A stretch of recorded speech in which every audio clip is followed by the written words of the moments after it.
All right, what's going on, boys and girls?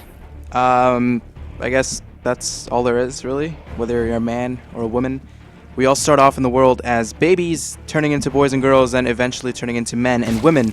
So, welcome, guys, to another game here for StarCraft 2: Heart of the Swarm. I have not really been putting out a lot of content, and it's mainly because I just finished my finals. I've been doing a lot of playing as well, really trying to get myself as much understanding of the game as possible, just so I have, when I cast, I know what the hell I'm talking about. I don't want to be saying things that are extremely obvious and saying things that don't make sense, because that's just bad casting. So that's, I guess, my excuse a little bit in terms of where I've been, what I've been doing.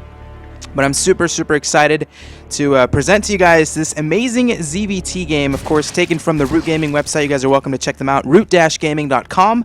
There's a lot of interesting replays and fun games to cast and to watch, whatever you guys want to do with them, on their website.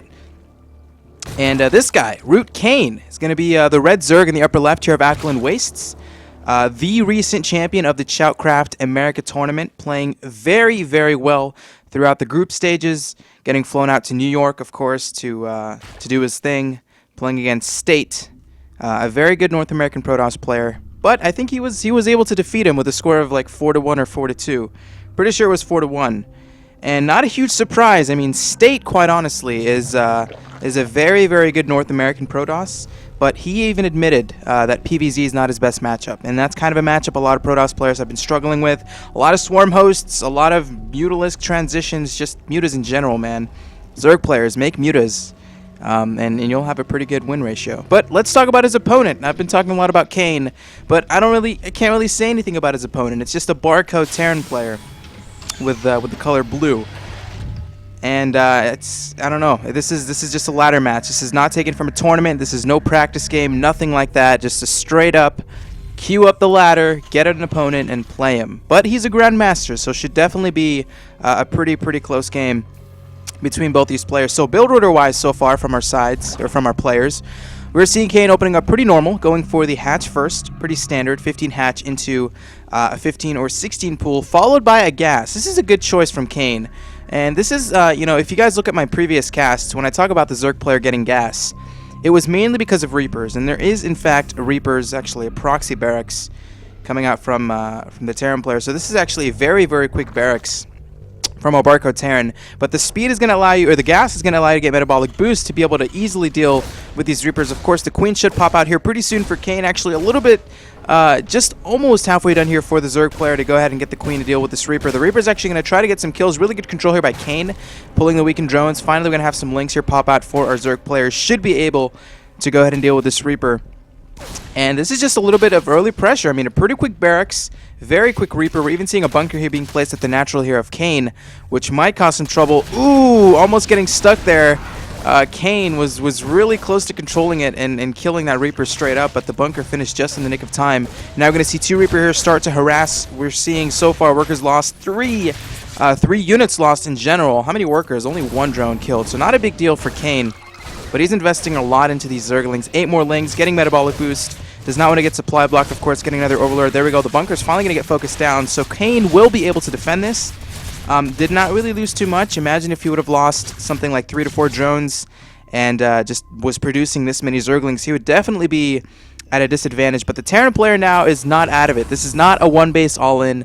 Nothing crazy like that. Going straight into this command center. Getting a factory behind it. We'll go ahead and see if it's going to be for Hellions or if it's going to be for Widow Mines or something like a Hellbat drop. Hellbat drops are so damn popular right now in Heart of the Swarm.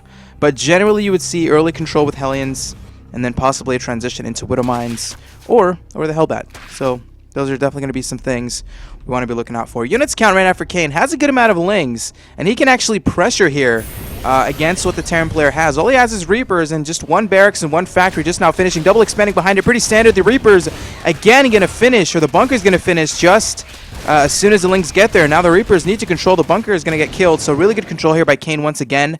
Realizing that, hey, you're going for a Reaper. You're going for an expansion as well. You're not really going to have a lot of actual bio to be able to deal with any sort of early link pressure. And Kane is in fact controlling this very well. Meanwhile, back home, he's been droning, focusing on his economy. How many queens is he going to go up to? So far, he has 3 queens. pretty normal. Definitely going to start seeing some creep spread here with this initial queen. That's the job of this queen. Just get some creep across the map, and that queen needs to do its job very, very well. One job, not too hard. If she had like 3 or 4 jobs, if it was injecting and spreading creep and killing banshees or something, then I would feel for the queen, but definitely needs to stay on top of it. So Kane right now is actually going to take a third base. I like this choice, feeling pretty safe. The current metagame right now in Terran vs. Zerg, Heart of the Swarm, has always been around this quick third command center. 1 Rax expand, Reaper expands. Just Terran players in general love to go for very, very quick third command centers. They feel pretty safe. All they have to worry about is scouting a Baneling bust, anything like a Roach Bane bust. If that's the case from the Zerg, then you would generally see a lot of Terran players focus more on something like a 2-base, mass barracks oriented play. But this is a nice little army here for the Barcode Terran. We're seeing 3 Hellions, actually 4 Hellions, and these 3 Reapers. So this is actually going to do, might not do some damage, but he's definitely going to be controlling the early portions of this game. Might even be able to deny some of this creep spread. Kane's now going to send some Zerglings. He is going to spot this. What is going to happen in production tab? He's actually getting his upgrades, double evolution chambers behind it, getting 12 more Lings. The Queen is so vulnerable to falling down to 100 health. That's actually a lot of health, but when you have this many units just against one Queen, the Queen can die pretty damn fast. Actually, the Queen is going to die. Wow. So nice pick off here for the Barcode Terran, getting double engineering behind it. Continuing his Marauder production, continuing his Widow Mine. Actually, he's transitioning into Widow Mines. I love this choice, just controlling the map, expanding behind it, focusing on upgrades. And Kane's going to get a surround. Is he actually going to do it? The Lings are going to be able to surround a lot of these Hellions and these Reapers, but nice little nooked corner for the Barcode Terran. We'll be able to clean the remainder of these Zerglings. Kane is now 58 supply to 61. Very, very even. But what is the tech for Kane going into layer? Still making drones. Is this going to be Mutalisks here from the Zerg? I mean, he has 4 gases. He took a third base behind it. Mutaling Baneling is generally what Zerg players do right now in Heart of the Swarm, unless you're going for some sort of a 2-base all-in. Roaches are pretty good if you're trying to do some kind of a 2-base timing. But Kane is actually controlling this rather nicely. We're seeing the Spire come down. We're also seeing the Baneling Nest. So Spire and Baneling Nest being built around the same time for our Zerg player. But behind this, the Terran player has really been focusing on the things that are happening in the production tab, guys. Look at this. Stim getting his upgrades. We're seeing 1-1 with his double engineering bay. He's going to go ahead and start to work on these back rocks so he can gear up for the third base, which has just been chilling in the main base. So the start has been up for some time, and whoa, he's actually added on a bunch more barracks. So a heavy bio composition here from our Terran player. Most likely going to be Marines, Marauders, Medevacs, and of course those Widow Mines that are great for map control and just targeting down a flock of Mutalisks or a lot of Zerglings and Banelings. So Kane is kind of have to, he knows he's gonna, he knows his opponent's gonna be on 3 bases. He has the Overlord already in position, even dropping creep. I love this choice here from Kane. Gonna really annoy the Terran player, and just gonna force possibly a scan. No, not a scan, man. He doesn't have a Zergling. He doesn't need a scan. He just needs to kill the Overlord. But this creep is just gonna stay there for quite some time, and now we're gonna see Kane move across here with the Zergling. He's getting Burrow. Getting his 2-2. 1-1 has completed. There's the third command center. Should land rather soon, but Kane's going to spot this. He's going to try to do a little bit of damage. Of course, the Terran player is going to have plenty of units to really be able to deal with it. I mean, he's ahead in supply. Units count 10 Marines. Already has medevacs on the map, so Kane does not want to overextend here. But there is the Mutalisks going to pop here very soon for Kane. Has a good amount of minerals. If we compare the economy for both players, we're seeing 65 drones to 58 SCVs. So the Terran player has really been focusing pretty consistently on keeping up with the harvesters here that Kane has been doing. Kane definitely wants to be around the 70, maybe even 80 drone mark at this point in the game. But he's not going to go for an all-in. No 3-base as of yet. Just going to take a 4th behind it. Been pretty saturated on 3-base. Getting the Smacker Hatch, really good choice. When you have a lot of excess minerals, you can really use the Smacker Hatch to just produce additional Zerglings to be able to just make your army that much more powerful. And of course, they reinforce a lot faster because you're using 2 hatcheries instead of what would be just 1 hatchery. Alright, so Kane right now is still making Mutalisks, so just focusing on Mutaling Baneling. Now, something you see quite often in Heart of the Swarm is Mutalisk Baneling just to hold off an initial pressure. And of course, using Mutalisks to do a little bit of damage in case your opponent's caught a little bit with his pants down. and doesn't have any turrets in position, and maybe just a quick transition into Ultralisks. But that does not look like it's the case. We're not seeing High, but we're going to see Kane here start to move here towards the center of the map. Of course, that speed boost is going to be able to force a Terran player to go ahead and lift and get out of there. And Kane now just making more Zerglings and Banelings. The Banelings are going to try to blow up a little bit onto these Marines, but whoa, really, really good splits here by the Terran player. Kane is going to have to come back another day. Needs to make more Zerglings and, of course, Banelings. 36 Zerglings in the production tab here for Kane. The Terran's almost done with 2-2, so these upgrades are definitely going to be crucial for both our players, but Kane is kind of, you know, buying himself a little bit more time. Supply count is definitely in the favor of the Terran, 164 to 137, but the longer this goes, Kane is going to be able to get more Zerglings and Banelings. He has a good amount of minerals, good amount of gas, just really has to focus on making something to be able to deal with it. But the Terran player macroing very, very nicely behind it. We're seeing a scan coming down here from the Terran. Going to be able to clean some of these creep tumors, of course, making a lot of these Zerglings and Banelings less effective off creep.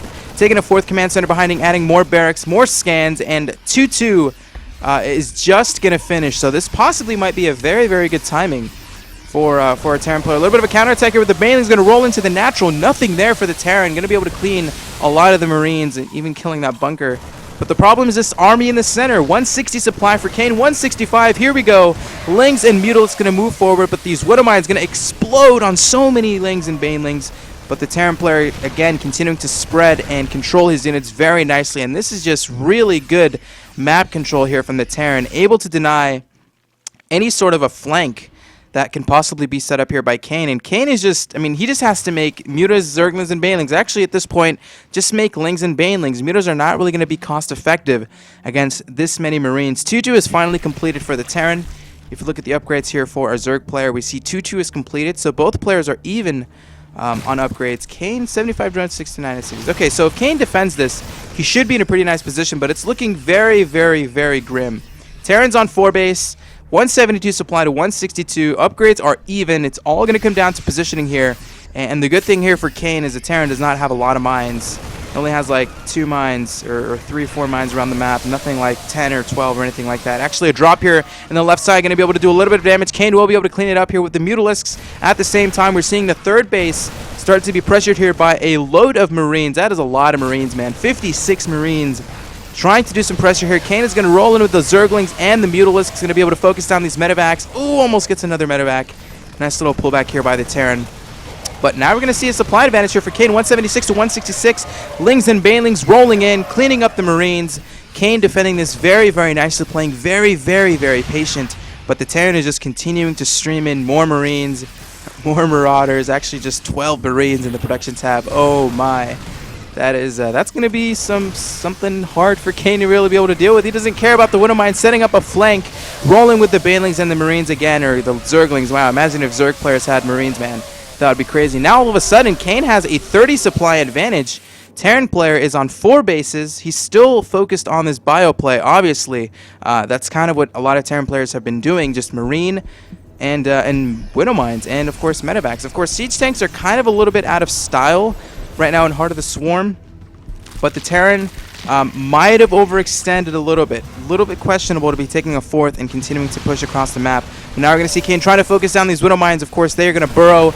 That is just so many Zerg units here from Kane. I mean, 162 supply to 140, 25 Mutas, 37 Zerglings. Does he have 3-3? Does he have 3-3? Oh my god, Kane, do you have 3-3? No, he does not. 3-3 should finish here pretty soon. Actually, he's not making 3-3 in production tab, so he's just going to go for it. And he's rolling in with the Banelings once again. I guess I keep saying rolling in, but that's what Banelings do. He's actually just going to make his way in the main base. Terran player trying to split. 110 supply to 152. So many Mutalisks. 20 Mutas here for Kane. And one of Zerg players in the main base of the Terran. That is basically going to be lights out here for our Barcode Terran. Very well defended play by Kane. And then just going for a counterattack. And the Terran player caught a little bit off guard. And that's going to be it. So Terran player is going to leave. Kane playing a very, very cool game. Just kind of going Mutaling, Baneling, very, very standard. The Terran, you know, he controlled the map very, very nicely. He was able to scan, getting rid of the creep. But the problem was Kane was able to set up flanks, did a little bit of a counterattack with the Banelings. Didn't really kill too many workers, but kind of, you know, kept the Terran on his toes, realizing that, hey, there's a possibility there's a group of Zerglings or a group of Banelings somewhere on the map that might catch me, in a pretty bad position. Kane defended, did a really, really good job at dealing with the Widow Mines, and overall won the game. So congratulations to Kane, the Shoutcraft America champion. Hopefully you guys enjoyed the cast. You are welcome to subscribe to my YouTube channel, and that's going to conclude it. So stay safe, good luck, and have fun.